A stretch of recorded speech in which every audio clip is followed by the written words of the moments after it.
Hi, this is Nina Simons with Spices of Life, and today we are talking with Dr. Walter Willett, Harvard School of Public Health, and introducing the Healthy Eating Plate. So stay tuned.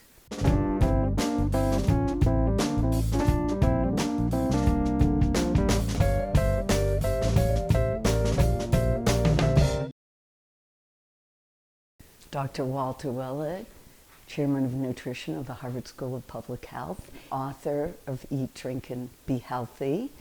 Talk to us about this Healthy Eating Plate, Walter.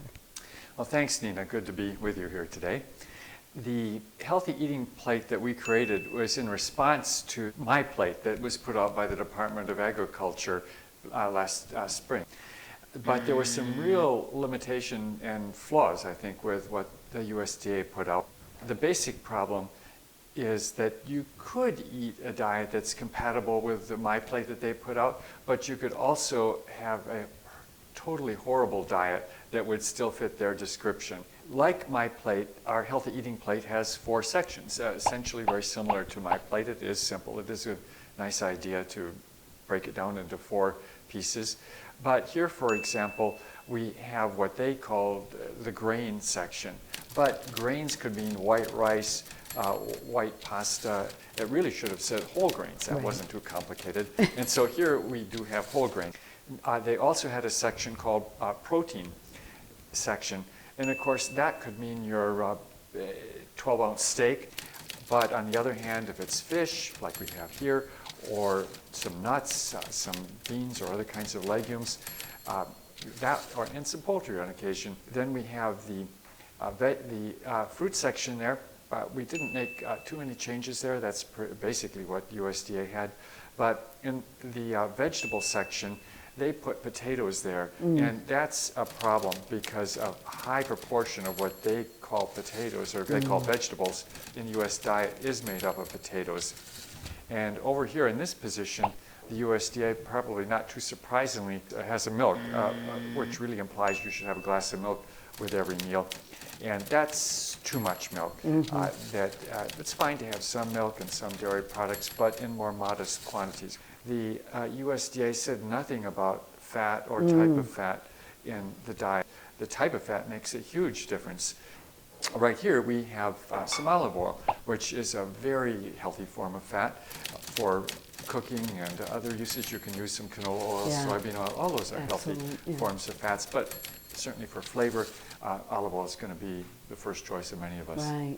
So what we did was to take some, actually these are different foods or dishes from my new book, Simple Asian Meals.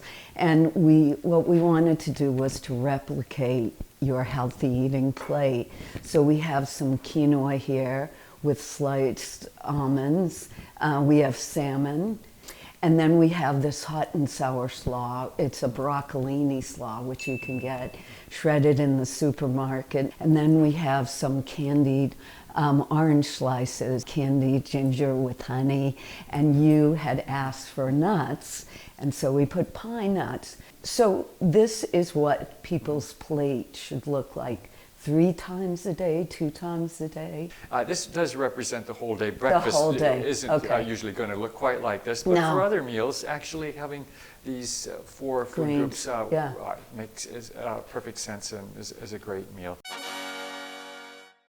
Great. So let's try so it. we can dig in. The slaw is what I really want to try first.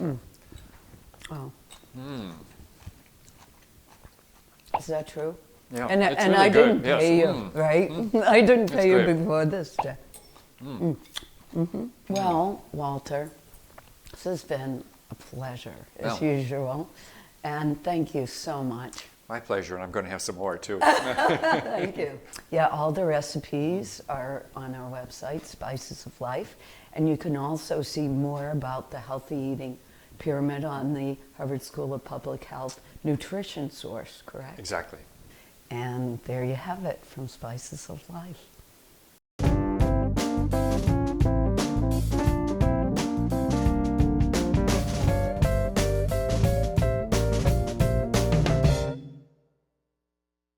I must say this quinoa is amazing. I've Oh, had lots of thank quinoa. This is the most flavorful I've Oh, ever had. I thank think you. it is amazing.